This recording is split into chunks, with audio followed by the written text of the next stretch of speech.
Alright everyone, quick introduction to my new script, how it works, how to set it up, and what it does actually. So what it does is you create a scripting zone or two like I've prepared, and after some setup you can do this. So you just chuck in cards and then they will get aligned in rows and columns as you've set up previously.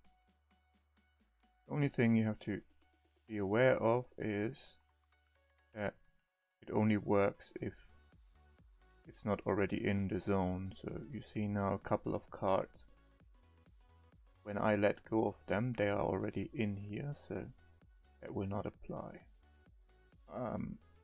I can show you how to change a setting which would rip it literally out of your hand, but that's not advisable. That can get quite annoying. So, quick other one. So here we've set it up slightly different. As you can see, when I chuck it here, it has the smooth action. Here it doesn't. Also, cards get turned this way, and they do not have space. All that can be set up in the script setting for each zone individually. So let's take a look at that then. See now there, I don't know, I think it's 15 and 2. So let's quickly make this full because easier. You see, after the grid is full, it will not accept any cards. They will just pass by as if it wasn't there. Cool so far? Cool. So let's take a look at settings. So there's one array called snap objects that you need to create that defines which items get sucked in and ordered. As you see, we will take a look at figurine and dice as well. Ignore this one, it's just prepared for the other purpose. So you create snap zones, which is the array that holds all the scripting zone information. And you take the GUI ID of the scripting zone by right clicking it, not left, else it will delete it. So just right click it, chuck it in here, or make a new line. And then the parameters you can set for that scripting zone is the width and the height are columns and rows, right? So currently this one will take 9.3.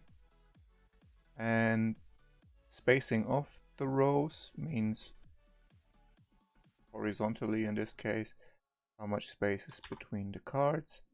2.4 is a very good one for the standard card size, so that they are just not overlapping. Then space between the columns is 5 because the cards are longer, so that's the space between these two, so from here to here, right? And you can just play with this until it fits your needs. These two are important, zone length and zone height. So just open the transform tool, click your zone, and there you see 21 and 12.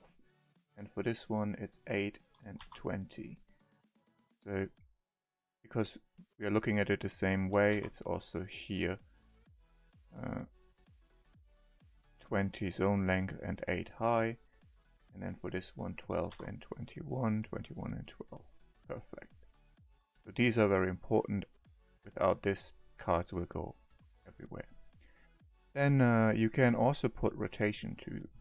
So let's quickly do 180, change this. And now if I'm throwing the cards in, they will be face down, where with 0 they are face up. Right, so even if I throw them in like this, they will be turned face up. And if you like, you can also do this, put it to 90, and then it will stand up the cards. Also kind of a cool effect. Alright, that's that. Then obviously 0 and 90, you can see the difference already here. So let's put that back to thing. That's just, you know, rotation around this axis. So what's at 90 to here, they would also be turned like this, right? Obviously. And then the other one is this way, I don't know, flipping it as well. So that can all be set up and everything will rotate accordingly.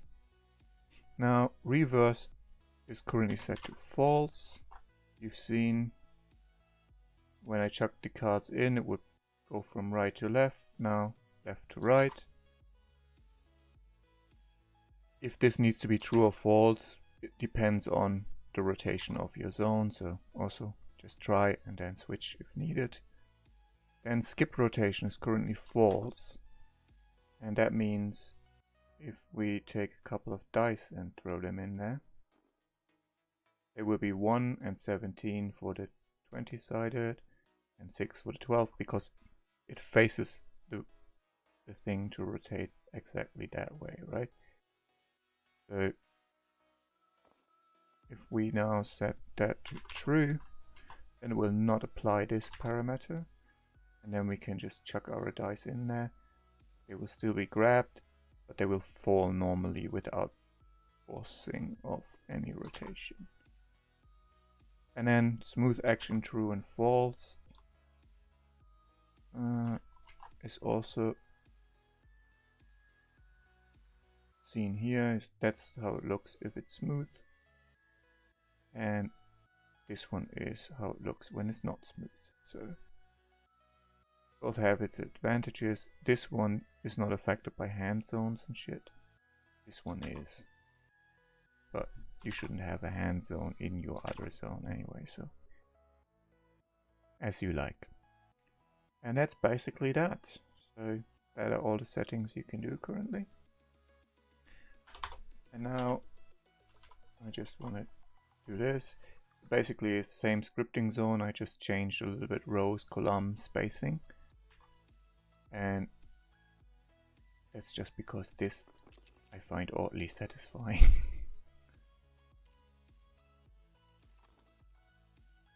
So you can just take a couple of those, chuck them in, and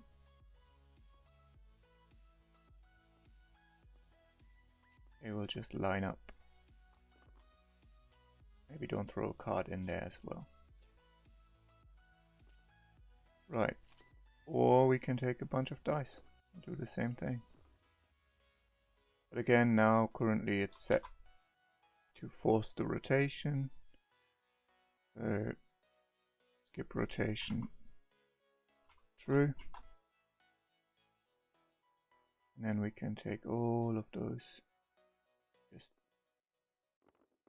throw them in there. Maybe I will do something that counts it up and shows it next to the scripting zone. It would be cool, because they are totally random, right? So not even using the roll function, because you're throwing them and all this does is stopping the velocity. It will stop and then fall, and then yeah, it will be the same as a normal dice roll.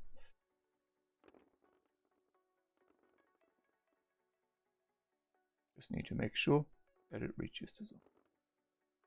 I find this pretty cool. So alright, I think that's it. You've seen everything that is to see. All you need, maybe just so that you see this as well, this is the settings. There's one function that is needed to check if something is an array. Then if you already have on object enter scripting zone, just add this to it, else copy the whole thing. And then it's just this one function. This stuff is irrelevant. So put this in your global, this in your global, this in your global, and set up this, and you're good to go. Alright, that's it. Peace out, have fun, ask questions if you have some.